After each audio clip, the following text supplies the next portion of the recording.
अवयव पद्धतीने तुम्हाला हे एक्झाम्पल सोडवायचं आहे, बरोबर.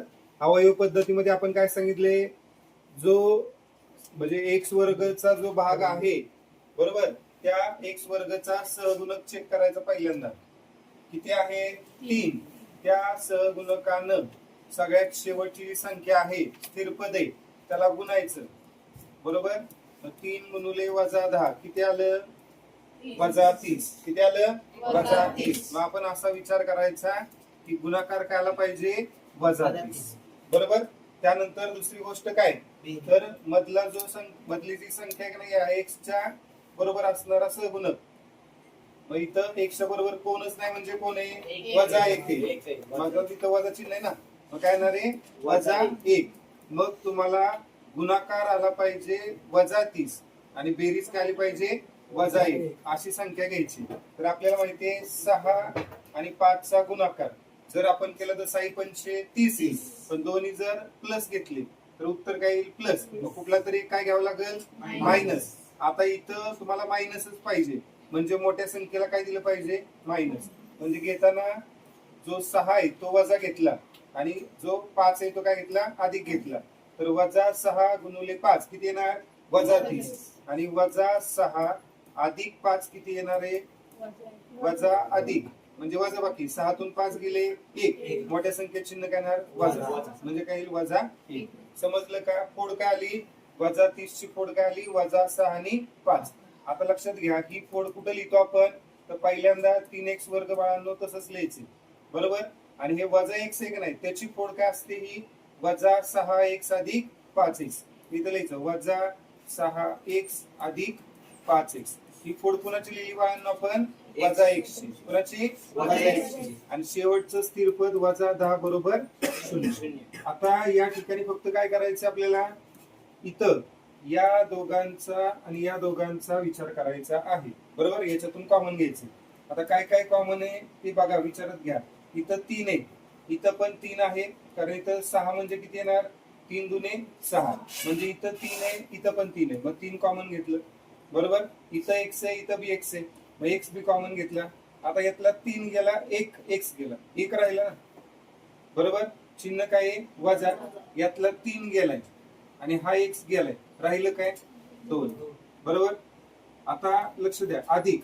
मी डायरेक्ट तुम्हाला काय सांगितलं की हा जो कंस आहे तो इकडे लिहायचा, डोक्याला ताण घ्यायचा आणि बरोबर काय येणार आहे? 0. आता असं का लिहिलंय लक्षात घ्या. इथं 5 आहे, मग इथं 5 आहे का? नाही. परंतु 10 म्हणजे काय? 5 दुने 10. काय? 5 दुने 10. मग इथला 5 आणि इथला 5 मी कॉमन घेतला इथं, बरोबर. मग 5 जर कॉमन गेला तर कोण राहिला? x राहिला, वजा यातला 5 गेला, राहिला कोण?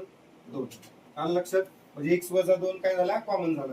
आता या प्लसच्या डाव्या बाजूला आणि उजव्या बाजूला हा कंस काय झाला? कॉमन झाला. म्हणजे आपण काय करणार आहे? x वजा 2 कॉमन काढणार. x वजा 2 कॉमन काढलं की बघा हा x वजा 2 इथं आला तर कोण राहिला?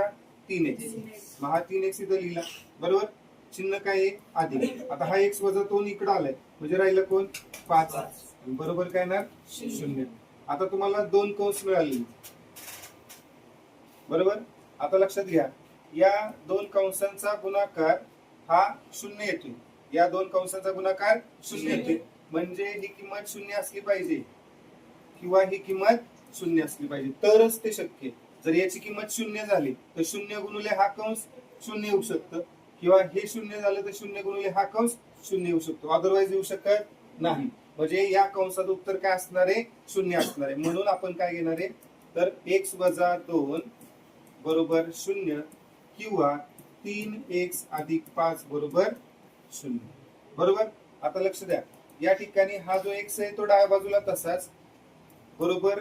0 आहे तसं इथं राहील, पण वजा 2 पलीकडे गेल्या काय होणार? अधिक 2. मग 0 अधिक 2 किती येणार आहे बाळांनो? 2 येणार आहे, बरोबर. और 3x अधिक 5 आहे, बरोबर. मग आता इथे काय करा? हे अधिक 5 आहे, पलीकडे गेल्या काय होणार? वजा 5, बरोबर. मग 3x ची किंमत आली -5. मग आपल्याला x किती मिळेल बाळांनो? -5/3. कारण 3x ला काय गुणुले, पलीकडे गेला काय होणार? भागिले. मग रूट्स ऑफ इक्वेशन काय भेटतील आपल्याला? रूट्स म्हणजे मुळ. रूट्स ऑफ गिवन इक्वेशन काय मिळतील सांगा. x इज इक्वल टू 2 और x इज इक्वल टू -5/3. याचा अर्थ असा होतो की समीकरणामध्ये जर x ची किंमत 2 टाकली किंवा -503 टाकली तर त्या समीकरणाचं उत्तर हे काय येणार आहे, 0 येणार आहे. म्हणजे आपण असं म्हणू शकतो p ऑफ 2 चं उत्तर 0 येईल किंवा p ऑफ -503 चं उत्तर बी काय येणार आहे, 0 येणार आहे. म्हणून ही त्याची मूळ आहे.